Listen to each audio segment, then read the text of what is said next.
It's your big brother K-Rino, man, South Park Coalition, H-Town artist, H-Town MC, lover of hip hop and all things music.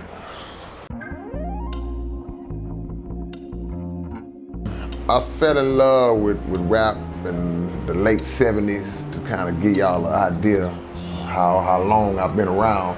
But here in Sugar Hill Gang, Curtis Blow and Run DMC and all that, by the time I was about 13 years old, I started trying my hand at writing for myself. And I've been on that journey ever since, man, writing, and eventually got to the point where I started putting out my own music when I felt like I was good enough.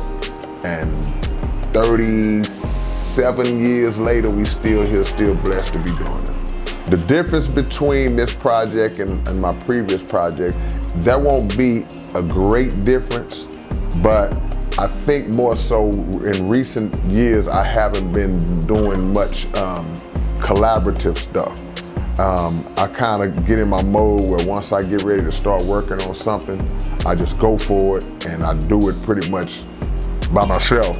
But on this project, you know, I'm working with Pup, blessed to have guys like yourself, Dougie, and a lot of the P.U.D artists on this project we're collaborating on. And I think it's gonna be something that is not different. It's not gonna be unfamiliar to my audience, but they will be able to detect a distinction because every project has its own personality. What motivated the sound of the project and dictated that whole thing was really going back to Puff. He sent me a trough of tracks that were dope by two guys that I had never heard of before.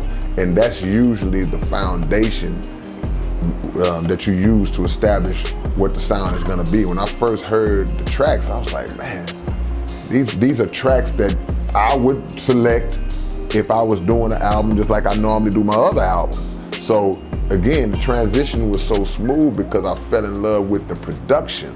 And as any artist knows, the production, when it's on point to an artist, it makes it so much easier to come up with the concept. Sometimes the track creates the concept for the artist, and it just made it that much easier to build. But it's rooted in more just hard, sinister, gangster type music, even though, you know, we ain't on no gangster rap like that on this project, but I like that feel and I like that sound. And it's still more connected to what people are used to hearing me do anyway, but just in a different kind of pocket. The way I linked up with P.U.D, you know, I've been knowing Pup for years, and he always have been just an A1 solid type of brother. And we worked in the past, shows, collaborations and things of that nature, and he just got at me one day, was like, man, I want to do a whole project with you. We was like, okay, well, let's do it, and we made it happen. So it was beautiful because the way he works is similar to the way I work. You know, you have fun while you're working, but you're still serious about what you're doing while you're doing it. And I like working with guys who work fast, you know, because the engineer don't like to be held up by a rapper, and the rapper don't like to be held up by the engineer. So when you get in and you're clicking, it makes for a good chemistry and a good mix. But yeah, Pup just an A1 guy. I don't really like to even deal with people who I'm not comfortable with, or deal with people who I feel like this cat kind of shady. And I never got that vibe, ever got that vibe. I've always been 1000, man. So it was really, the transition was so easy, man. It was so easy to do, and we really the album should have been done. I was the one moving slow. We legitimately could have did that album in 3 or 4 days if I was on my normal grind like I am. My key to staying relevant in the game and to my success is rooted in several things. It's not one particular thing. It's just the belief in God and the Most High, and the higher power, whatever name we want to give him. That's the first and foremost element. But it's also rooted in wanting to make sure that you give the people something that they can incorporate into their life. That's the motivation, because music can alter the course of a generation. If it's the right kind of music, it could take it, but in a good way and in a bad way. So you want to be very careful and we want to weigh our words carefully and make sure that we say something that's going to make people better as opposed to making them worse. The success part is just based around the hard work, the work ethic, putting the time in, and believing that you have something to offer to people, and respecting the people that you're making the music for. A lot of people do music, but they don't really have that respect for the audience. The audience, it's like when people say, well, police are paid by the money of the taxpayer, and that's true. That same principle is related to us as artists. We're paid by the people. It's not some kind of corporation. I don't care if you're on a label or not. It's the people who dictate your lifestyle. So if they're buying your music, if they're coming to your shows, if they're purchasing your merchandise, these are the things that we have to have an appreciation for and make sure that we never cheat the people. We're not going to cheat them creatively.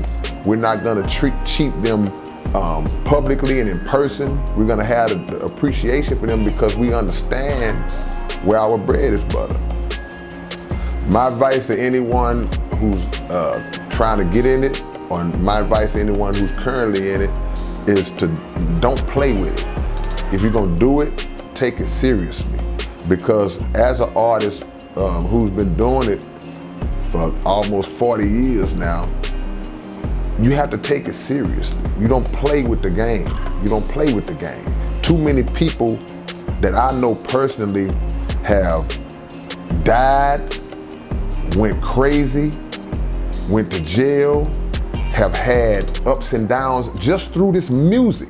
I ain't talking about nothing on the street. I'm talking about the fact that they got involved in this industry with the hopes and the aspirations and the passion to do this out of the love, and the game itself distorted that love, and in a lot of cases, people who were handling them didn't handle them right, and it drove them down roads that eventually led to the things I mentioned, either going crazy, losing love for the game, dying.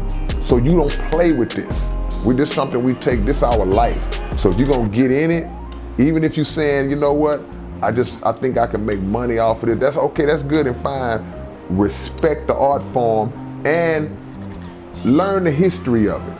You know, you see a lot of younger artists coming in and they jump out to a certain level of success early on, but they flagrantly disrespect the pioneers and the people that came before them, flagrantly disrespect them, saying their name and everything. So you're not gonna last long if you have that kind of mentality, man. You have to respect this game that we are in and give it your 1,000%, because the law is that whatever you put into something, to that same degree, you get that back.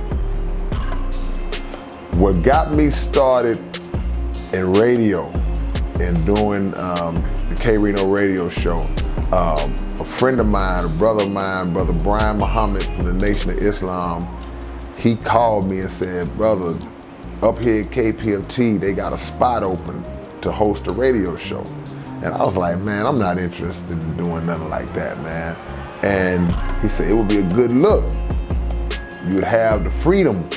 And I hung up, and 2 minutes later, I called him back and said I'd do it, because I thought about exactly what he said, and it just afforded me a way to relay my thoughts and my ideas and my beliefs on a station that gives everyone who has a show that kind of freedom.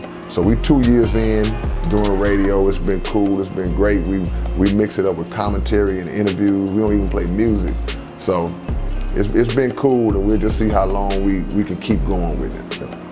What's up, man? It's your big brother K-Rino. Check this out, man. If y'all are trying to get at me, y'all can hit me up on The Real K-Rino on Twitter, The Real K-Rino, my YouTube channel. Please go subscribe to my YouTube channel.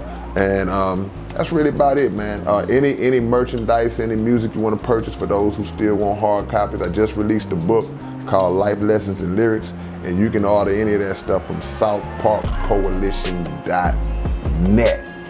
Hit me up.